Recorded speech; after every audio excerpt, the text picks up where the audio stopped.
Hi everybody, this is Ellie. Thanks so much for joining me for a Plan With Me video in my pocket-sized bullet journal for the week of May 18th to the 24th. I have my bullet journal, which is a cut-down Hobonichi, in my May setup, which is a Sojourner trifolio in the Enoch leather. I have loved using this soft and squishy leather this month. I'm nearing the end of this notebook, so May will be my last month in this bullet journal. And it's at the point where I like to flip my Hobonichi notebook onto itself so that I can write with a much more level surface. For the dates in May, I've been using this washi set that was gifted to me. It has the days of the week on one roll and the numbers on the other, and it's kind of this beautiful watercolor artsy design, and every number is different, which I really enjoy. I believe that it's from Sojourner. I'm not sure if they still have this in stock. And if I can find a link to the specific product, I'll definitely make sure and include that below. I'm still really enjoying planning on 1 day per page. It lets me do just enough pre-planning while still leaving me a lot of flexibility for any notes or anything that I want to include during that week. I always put my dates in the top left part of the page so that I have the empty right section to write any important events or appointments coming up, or this morning routine, which is something that is new to me in the month of May. I just flipped back to peek at the other ways that I've written in the morning routine. I've used the TheCoffeeMonsterzCo stickers, and I've also just used a Hobonichi sun stencil. This week, I'm going to be trying something a little bit different. I recently finished the book Good Morning, Good Life by Amy Landino, and I'm trying to incorporate some of her suggestions into my morning routine. Well, to actually develop a morning routine, because I don't have much of one so far. The thing I really liked about her book is that she kind of offered a number of different ideas and says to do what works best for you. And I like that because I know myself and I know that I won't follow a kind of prescribed routine that doesn't make sense for me. Amy's routine includes 3 components: movement, mindfulness, and mastery. And up until this week, I was doing a checkbox and writing each of those words down and checking them off as I completed them. Now I am more familiar with them, so I thought what I could do instead is just draw little circles to represent each one and then color them in. The circle tracker is inspired by Lindsey from Lindsey Scribbles. I love her style and she has so many wonderful trackers, so I wanted to try some circles for myself. Something else that's new this week is that I'm adding that little moon and star, and that is to represent a component of a nighttime routine. I'm not working on establishing a nighttime routine right now. For me, one routine at a time is more than enough, but I have learned that it's best if I fill up my water tumbler in the evening with cold water so that it is ready to go first thing in the morning. And so that is what that one circle represents. It's for my nighttime routine, but it is basically to supplement or strengthen my morning routine. When I was looking at the pages I'd already done, I realized I might prefer a vertical layout, so that is what I did on the previous spread.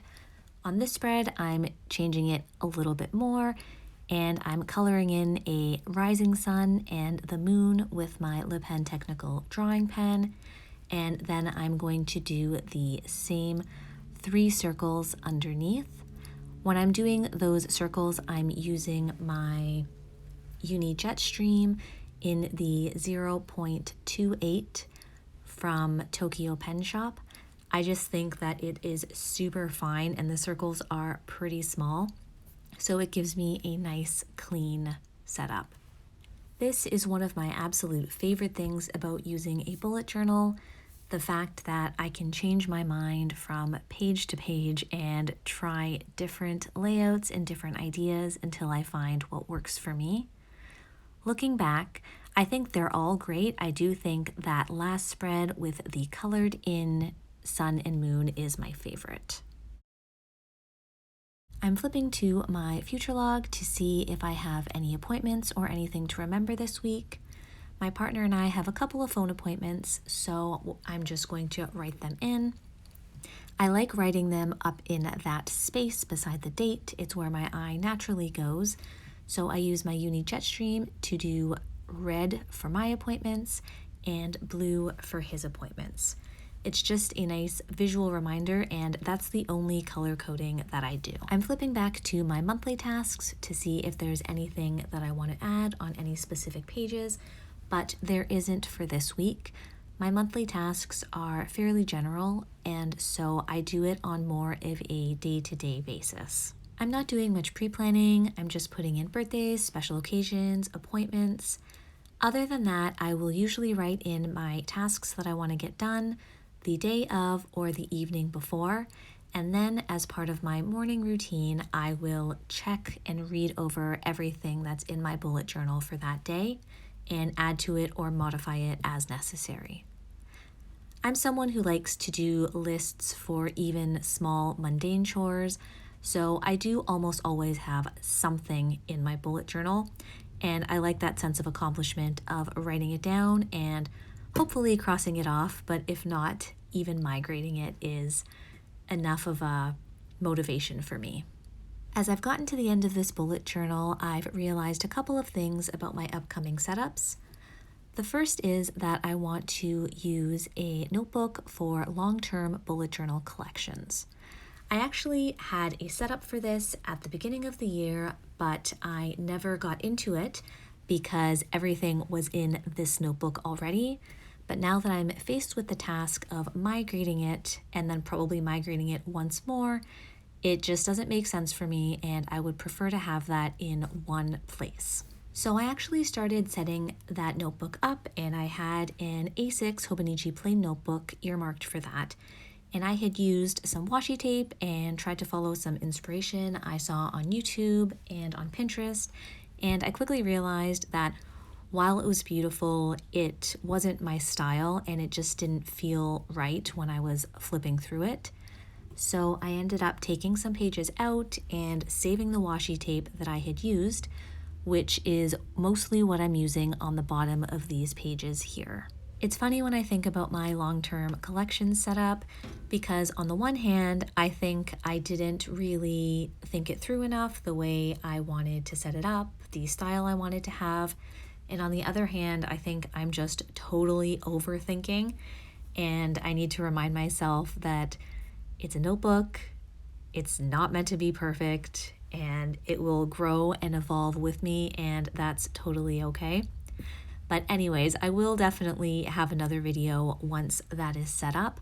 I want to have it for collections and also reference pages, so notes that I've made on things like self-care or sleep patterns or anything like that. I'm really looking forward to it. Sometimes I think setting up a notebook or a system is one of the most fun parts of planning, at least for me. I also realized that I couldn't get my Hobonichi A6 notebook cut down to pocket size for my upcoming bullet journal because our stores are still closed here. So luckily, I of course have a notebook stash, and I'm going to be using a Leuchtturm. I don't remember if they call it an A6 or a pocket size, but it's not a true, it's the height of an A6 and the width of a pocket. So it should be interesting to go from a Hobonichi to a Leuchtturm, but I've used the A5 Leuchtturm before and enjoyed it, and I think I'll enjoy this too. Here, I'm just writing in a page for my weekly reflection. This is also new to me in May and something that I'm trying from Good Morning, Good Life. I did it last week for the first time, and I really liked it. I enjoy sitting down and going over what worked, what didn't work, and what's coming up. And you'll see on the page to my right, I had left a section in the back of this notebook for projects from the Getting Things Done book, but I did not put anything in there, so I'm just going to go right over it to finish off the month of May. I've just flipped back to my monthly tasks page so that I can set up my long-term bullet journal collections and set up my next bullet journal to it. I find this task page is still really helpful. I'll flip back to it every week to see if there's anything to add or anything that I can work on specifically from it, because sometimes those are bigger goals, so I can just write some of the smaller ones on my daily pages. I'm still using that bookmark, but I don't enjoy it. I don't use it consistently. I always take it out and forget to put it back in. So I'll be going back to, I think, sticky tabs, or the Leuchtturm actually has ribbon bookmarks in it, so I'll probably use those. I hope you're all doing well, and thank you so much for watching. I'll see you next time.